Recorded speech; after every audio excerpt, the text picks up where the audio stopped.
আল্লাহর নবী বলেন, শুনেন, সর্বনিম্নের জান্নাতির কথা বলতেছি। আপনারা কাটালিয়ার মানুষ, আরো দামি জান্নাতে থাকবেন, মায়েরা আরো দামি জান্নাতে থাকবে।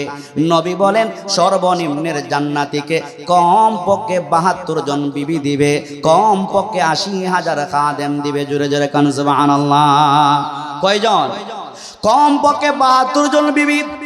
ও কাটালিয়ার বাবারা, মনে মনে ভাবছেন হুজুর দুনিয়াতে একটা বিয়ে করছি মাত্র, ভালো করে শাড়ি দিতে পারি না, বিবিকে ভালো করে জামা দিতে পারি না, শুধু ঝগড়া হয়।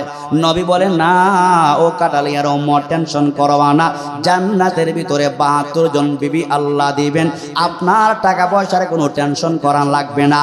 আপনার বিবির মনে যা চাহিদা হবে মুহূর্তের মধ্যেই রব্বুল আলামিন জান্নাতি বাজার থেকে হাদিয়া পাঠাইয়া দিবে। সুবহানাল্লাহ। কমপক্ষে 72 জন বিবি দিবেন। দুনিয়ার বিবিদের মতো না 2, 4, 5টা বাচ্চা দিলেই তো একদম কাম সারা। বলে না না, দুনিয়ার মানুষ বুড়া হয়, পুরুষও বুড়া হয়, নারীও বুড়া হয়। দুনিয়ার মানুষ যখন জান্নাতে যাবে, প্রত্যেকটা মানুষকে, প্রত্যেকটা বাবাকে আল্লাহ পাক 32 বছরের যুবক বানায়া দেবে, মা বোনদেরকে 18 বছরের যুবতী বানায়া দেবে। এবার মনে মনে ভাববেন, হুজুর দুনিয়ার বিবি যদি আমার সাথে জান্নাতে নিতে চাই, নিতে পারবো নি? নবী বলেন হ্যাঁ, দুনিয়ার বিবি যদি আপনার সাথে জান্নাতে নিতে চান, আপনি যেমন নামাজ পড়েন বিবিও নামাজ পড়া লাগবে নি। আরো জোরে কোন, স্বামী যেমন নামাজ পড়ে বিবিও নামাজ পড়া লাগবে, স্বামী যেমন নামাজ রোজা রাখে বিবিও রোজা রাখা লাগবে। আপনার সাথে আপনার বিবি যদি নিতে চান, মনে মনে ভাববেন হুজুর বিবি তো বুড়া হয়ে গেছে, আমিও বুড়া হয়ে গেছি। না না, আপনিও জোয়ান হয়ে যাবেন, আপনার বিবিও সুন্দরী রূপসী যুবতী হয়ে যাবে। শুধু সুন্দরী রূপসী যুবতী হবে তাই না, নবী বলেন দুনিয়ার মহিলা যখন স্বামীর খেদমত কইরা স্বামীর সাথে জান্নাত পর্যন্ত যাইতে পারবে, জান্নাতি হুর গেলমানদের চাইতে দুনিয়ার মহিলাদেরকে রব 70,000 গুণ বেশি সুন্দরী বানায়া দিবে। আল্লাহর হাবিব বলেন সর্বনিম্নের জান্নাতিকে, উপরের জান্নাতি না, সর্বনিম্নের জান্নাতিকে রব কমপক্ষে 80,000 খাদেম দিবেন। ওই 80,000 খাদেম দুনো হাতে নাস্তার প্লেট নিয়া, এই যে নাস্তার প্লেট নিয়া, দুনো হাতে নাস্তার প্লেট নিয়ে আপনার সামনে যাবে। এক নাস্তার প্লেটে রং বেরঙ্গের নাস্তা থাকবে। আপনারা নবীনগর কাটালিয়ার মানুষ মনে মনে চিন্তা করবেন, হুজুর ও হুজুর আমাদেরকে 80,000, 1,60,000 নাস্তার প্লেট যে আমাদেরকে দিল, সিলেটের হুজুর যদি আমার জান্নাতের মধ্যে ঢুইকা পড়ে, আমার হুজুরকে কি দিয়ে আপ্যায়ন করাবো? আল্লাহ ডাক দিয়ে বলবে, ও কাটালিয়ার বান্দা, টেনশন করবা না, চিন্তা করবা না, আমি তোমার জন্য 1,60,000 নাস্তার প্লেট পাঠাইয়া দিলাম। তোমার সিলেটের হুজুর যদি তোমার ঘরে আসে সাক্ষাৎ করার জন্য, তোমার হুজুরকে আরো 1,60,000 নাস্তার প্লেট পাঠাইয়া দিব। জোরে কোন সুবহানাল্লাহ। সত্যি যদি জান্নাতে যাইতে চান, জান্নাতে যদি সত্যি আমরা যাইতে পারি, বলেন তো দেখি জান্নাতের নাজ ও নিয়ামত আছে না নাই? আওয়াজ করে বলেন, জান্নাতের নাজ ও নিয়ামত আছে না নাই? আছে। জান্নাতের নিয়ামত কি দিবেন আল্লাহ? সর্বনিম্নের জান্নাতিকে। আপনারা কাটালিয়ার মানুষ তো ঈমান আর আমলের কারণে উপরের জান্নাতে থাকবেন। সর্ব লাস্টের যে ব্যক্তি জান্নাতে যাবে, তারপরে আর কেউ জান্নাতে যাবে না। জাহান্নামের আগুনে জ্বলতে জ্বলতে জ্বলতে ওই ব্যক্তি সর্বশেষ জাহান্নামের আগুন থেকে বের হইয়া জাহান্নামের লাস্ট বর্ডারে থাকবে। এখনো সে জান্নাতে যায় নাই, জাহান্নামের লাস্ট বর্ডারে, লাস্ট স্টপেজে থাকবে, জান্নাতে এখনো ঢুকে নাই। ওই ব্যক্তিকে ফেরেশতা জিজ্ঞাসা করবে, বান্দা কি পরিমাণ আরামে আছো?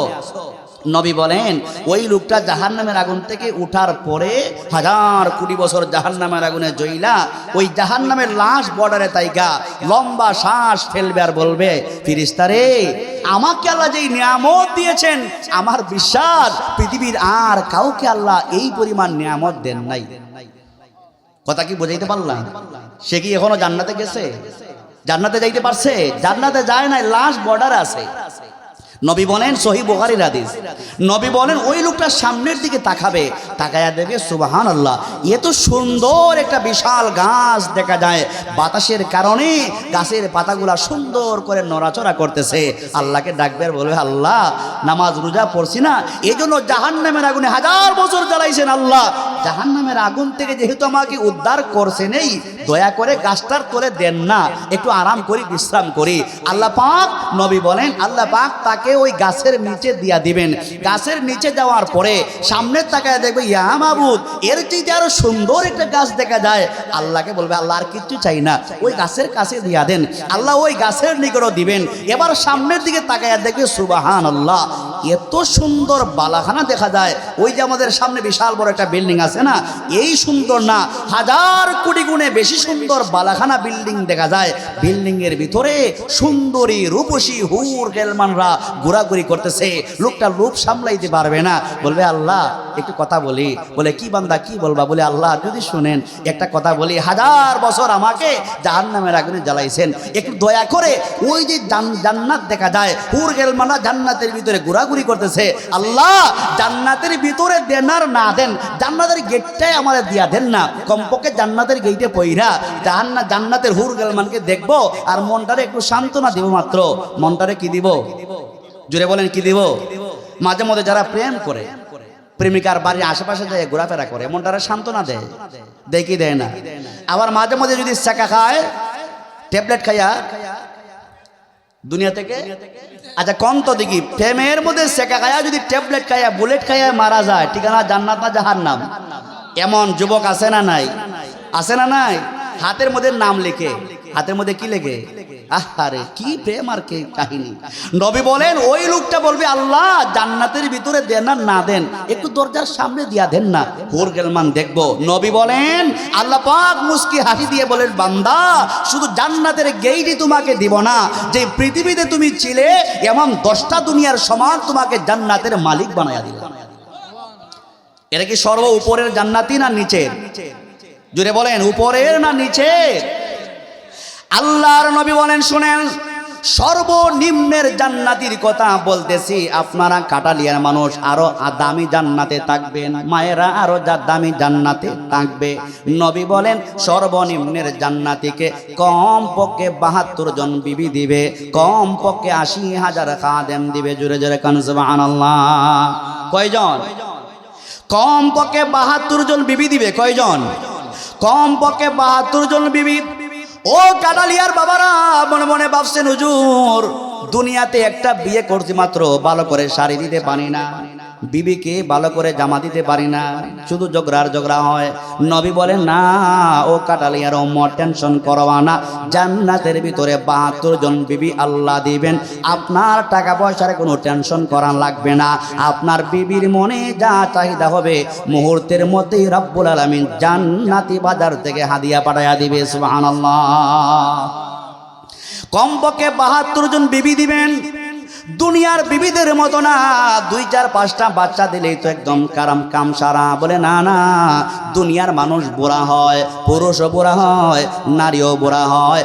দুনিয়ার মানুষ যখন জান্নাতে যাবে, প্রত্যেকটা মানুষকে, প্রত্যেকটা বাবাকে আল্লাহ পাক 32 বছরের যুবক বানায়া দেবে, মা বোনদেরকে 18 বছরের যুবতী বানায়া দেবে।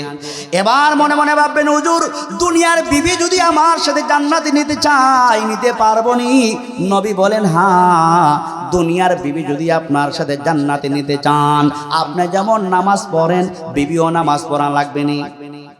আরো জোরে কোন, স্বামী যেমন নামাজ পড়ে বিবিও নামাজ পড়া লাগবে, স্বামী যেমন নামাজ রোজা রাখে বিবিও রোজা রাখা লাগবে। আপনার সাথে আপনার বিবি যদি নিতে চান, মনে মনে ভাববেন, হুজুর বিবি তো বুড়া হয়ে গেছে, আমিও বুড়া হয়ে গেছি। না না, আপনিও জোয়ান হয়ে যাবেন, আপনার বিবিও সুন্দরী রূপসী যুবতী হয়ে যাবে। শুধু সুন্দরী রূপসী যুবতী হবে তাই না, নবী বলেন দুনিয়ার মহিলা যখন স্বামীর খেদমত কইরা স্বামীর সাথে জান্নাত পর্যন্ত যাইতে পারবে, জান্নাতি হুর গেলমানদের চাইতে দুনিয়ার মহিলাদেরকে রব 70,000 গুণ বেশি সুন্দরী বানায়া দিবে। কত হাজার? 70,000 গুণ বেশি সুন্দরী হবে। এখন বিবিদেরকে বেশি করে মায়া করার দরকার আসেনি? সুন্দরের পাগল তো দুনিয়ার সবাই, ঠিক না? জুড়ে বলেন সুন্দরের পাগল আপনি আইছেন বাড়িতে, সুন্দরের পাগল সবাই না, কথা ঠিক কিনা? তাহলে সুন্দরী বিবি যদি আমরা জান্নাতে চাই, বিবিকে বেশি করে মায়া করার দরকার আছে না নাই? দেখেন মায়া করতে যাই আবার সুদের টাকা এনে দিলেন না, বলে বিবি তোরে তো খুব মায়া করি, 5,000 টাকার শাড়ি যদি বিবি বলে 5,000 টাকার শাড়ি দেন, আজকে তো ওয়াজ শুনছেন, তাহলে 5,000 টাকার শাড়ি একটা দিলে খুব ভালো হবে। তখন তো টাকা নাই, সুদের উপর টাকা নিয়ে যদি বিবির শাড়ি দেন, আপনিও খাইবেন গোতা, আপনার বিবিও খাইবে গোতা। গোতা বুঝেননি? এটা সিলেটি ভাষা বললাম আর কি, আপনারা কি বলেন? হ্যাঁ, পিঠা পিঠা, মাশাআল্লাহ পিঠা, আমাদের দেশে পিঠা কয় মানে খায়, পিঠা পিঠা। আচ্ছা যাই হোক, তো আমরা জান্নাতে যদি যাইতে পারি, মৃত্যুর পরে কবর জগৎ, কবর জগৎ থেকে হাসরের ময়দান, হাসরের ময়দান থেকে চূড়ান্ত আমাদের ঠিকানা হবে জান্নাত। এই জান্নাতে আমরা যাইতে চাই কি চাই না? জুড়ে কোন? সর্বনিম্নের জান্নাতিকে রব কম পক্ষে 80,000 খাদেম দিবেন। কয় হাজার? আপনাদের দেশের সবচেয়ে বড় ধনী যে ব্যক্তি, খাদেম কয়জন আছে? আসেনি? 10-12 জন, 5 জন।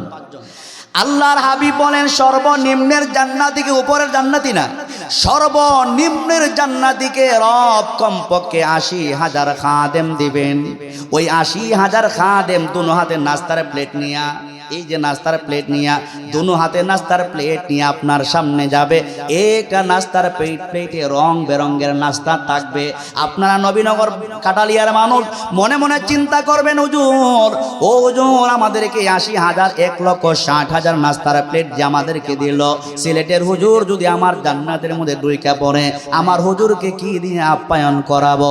আল্লাহ ডাক দিয়ে বলবে, ও কাটালিয়ার বান্দা টেনশন করবা না, চিন্তা করবা না, আমি তোমার জন্য 1,60,000 নাস্তার প্লেট পাঠাইয়া দিলাম। তোমার সিলেটের হুজুর যদি তোমার ঘরে আসে সাক্ষাৎ করার জন্য, তোমার হুজুরকে আরো 1,60,000 নাস্তার প্লেট পাঠাইয়া দিব। জোরে কোন সুবহানাল্লাহ।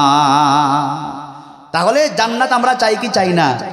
জান্নাত চাইলে শুধু লম্বা ওয়াজ শুনলেই চলবে না, আমলের দরকার আছে? জান্নাতে যাইতে হলে 5 ওয়াক্ত নামাজের দরকার আছে না নাই? ও ইমানদার বানা শোন, আল্লাহ পাক বলেন মিনহা খালাকনাকুম ওয়া ফিহা নুঈদুকুম ওয়া মিনহা নুখরিজুকুম তারাতান উখরা। ও আমার ভাইয়ারা ভালো করে কথাগুলো শুনেন। আল্লাহ বলে বান্দা মিনহা খালাকনাকুম, ওই যে আমরা মাটিতে বসা আছি, আল্লাহ বলে বান্দারে আমি তোমাদেরকে মাটি থেকে বানাইলাম। ওয়া মিনহা নুঈদুকুম, ও বান্দা তোমার দুনিয়ার জিন্দেগি যখন খতম হয়ে যাবে, ওই মাটিতেই তোমাকে ঘুমাতে হবে, অন্ধকার কবরে মাটিতেই তোমাকে ঘুমাতে হবে। মনে মনে ভাববেন কতদিন থাকবো অন্ধকার কবরে, কতদিন থাকবো? নবী আমার বলেন একজন মানুষ যখন মারা যায়, কবর জগতে যাওয়ার পরে কমপক্ষে 40,000 বছর কবরে ঘুমানো লাগবে, ঠিক কিনা? মৃত্যুবরণ করার পরে কমপক্ষে কত হাজার? জুড়ে বলে কমপক্ষে 40,000 বছর কবর জগতে থাকা লাগবে। একটা কথা বলি, কেউ রাগ কইরেন না, আমরা দুনিয়ার বিল্ডিং বানাবার জন্য কত চেষ্টা করি, কি করি না? কোন রুমটা কোন ধরনের টাইলস দিলে কেমন সুন্দর হবে, ওই রুমের মধ্যে এক ধরনের টাইলস দিলাম, ওই রুমের মধ্যে অন্য ধরনের টাইলস দিলাম, আরে বাথরুমের মধ্যে কোন ধরনের মার্বেল দিয়া সাজাবে, এই চিন্তায় মানুষ দিন রাত কষ্ট করে আসে না না। অথচ আমার ভাইয়েরা অন্ধকার কবরে 40,000 বছর কবরে থাকা লাগবে। দুনিয়ার জিন্দেগিতে সামান্য 100 বছর থাকার জন্যে আমার বিল্ডিংটা যদি এত সুন্দর বানাই, আমার আপনার ভাইয়েরা অন্ধকার কবর 40,000 বছর থাকা লাগবে। ওই 40,000 বছরের কবরটাকে সুন্দর করে সাজাবার দরকার আছে না নাই? আছে না নাই? আল্লাহ তাআলা বলেন এই মাটি থেকেই আমাদের সৃষ্টি, এই মাটিতেই আমাকে ঘুমাতে হবে, আর এই মাটি থেকেই আমাকে হাসরের মাঠে আল্লাহ পাকের সামনে দাঁড়াতে হবে। আমার ভাইরা সর্বশেষ কথা, আজকের যে পুস্টার এখানে লেখা আছে মুর্দে গামদে রুহের মাগফিরাতে আজকের আয়োজন, আমাদের সকলকে যেই মুর্দাদের জন্য আপনারা আয়োজন করেছেন, ওনারা শুধু মুর্দা আছেন যে তা না, আমাদের সকলকে একদিন মুর্দা হওয়া লাগবে কি লাগবে না? আওয়াজ করে বলেন, আমাদের সকলকে একদিন মুর্দা হওয়া লাগবে কি লাগবে না?